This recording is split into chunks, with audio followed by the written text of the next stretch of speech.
আসসালামু আলাইকুম সবাইকে। গতকাল রাত থেকে একটা নিউজ আমি শুনতেছি, বাট অবজার্ভ করতেছিলাম যে আসলে ঘটনাটা কি। তো চুপ্পুর ছবি সরায় ফেলতে বলা হয়েছে সব জায়গায়। আপনার বাংলাদেশের যে পররাষ্ট্র মন্ত্রণালয় আছে ওইখান থেকে আপনার আহ, বিভিন্ন কান্ট্রির যে আপনার ইয়েগুলো আছে, আপনার অঞ্চল বলে এটাকে, মানে একটা অঞ্চলের আন্ডারে অনেকগুলো দূতাবাস থাকে পৃথিবীর। তো ওই অঞ্চলগুলোতে আপনার ফোন করে, হ্যাঁ, মানে কোনো ইমেল দেয় নাই, কোনো জাস্ট ফোন কল করে আপনার, এবং ইমার্জেন্সি কোনো বার্তা দেয় নাই বা মেইল করে নাই, কিংবা কোনো চিঠি পাঠায় নাই, মানে জাস্ট ফোন করে করে বলছে যে রাষ্ট্রপতি চুপ্পুর ছবি নামাই ফেলার জন্য। ঠিক আছে। তো এটা নিয়ে গতকাল রাত থেকে খুব আলোচনা হচ্ছে এবং ভারতের কিছু মিডিয়াও এগুলো নিয়ে কথা বলতেছে। তো আমি এর মধ্যে অলরেডি 10-12টা নিউজের বরাত দিয়ে বলতেছি যে ঘটনাটা সত্যি। ঘটনাটা সত্যি, এরকম হয়েছে অলরেডি গতকাল রাতে। তো চুপ্পু কি আসলে মানে এখন সরানোর কেন দরকার ছিল? সামনে নির্বাচন, অনেক কাজ আছে, তাই না?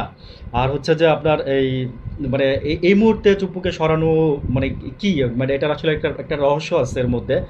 আর হচ্ছে চুপ্পু কেন্দ্রিক কিন্তু এখন কোনো ইস্যু ছিল না, আগে ছিল। আগে যখন সরাইতে গেছে তখন বিএনপি না করছে, বাট এখন বিএনপি আবার মানে চুপ্পুকে সরানোর জন্য বা সরকার একসাথে হয়ে সরানোর জন্য মানে কেন একমত হবে? আর ছবি নামাই ফেলার মানে হচ্ছে ওয়ান কাইন্ডস অফ এটাই। আমি আমি ভাই কিছু না, বিজ্ঞ লোক যারা আছে তারাই বলতেছে। আমি বললাম না যে আমি দেখতেছিলাম গতকাল থেকে, কিন্তু বলতে পারতেছিলাম না। তো এখন মনে হলো যে একটু বলি। তো যা, আমি আসলে একটু মানে চেক না করে কথা বলি না, কখনোই বলি না। আমি যা বলি সব কিছুর বলার পিছনে আমার কিছু উপাত্ত থাকে, এবং হচ্ছে যে কিছু রিসোর্স থাকে।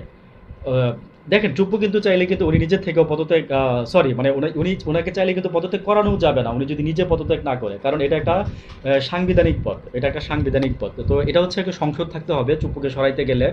আর হচ্ছে আইদার হচ্ছে রাস্তা হচ্ছে যে চুপ্পু সাহেব যদি নিজে এখান থেকে যদি রিজাইন দিয়ে চলে যায়, হ্যাঁ। তো আমি বলি যে এখান থেকে আপনার যে দুইভাবে চুপ্পুকে তো সরানো যাবে, এটা আমি বলছি।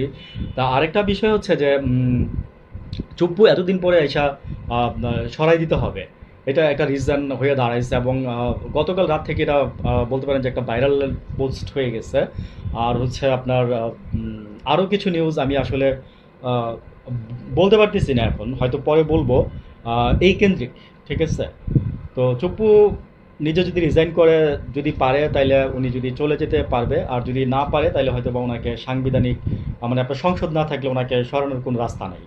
এটা হচ্ছে কথা আর কি। ভালো থাকবেন সবাই। আসসালামু আলাইকুম।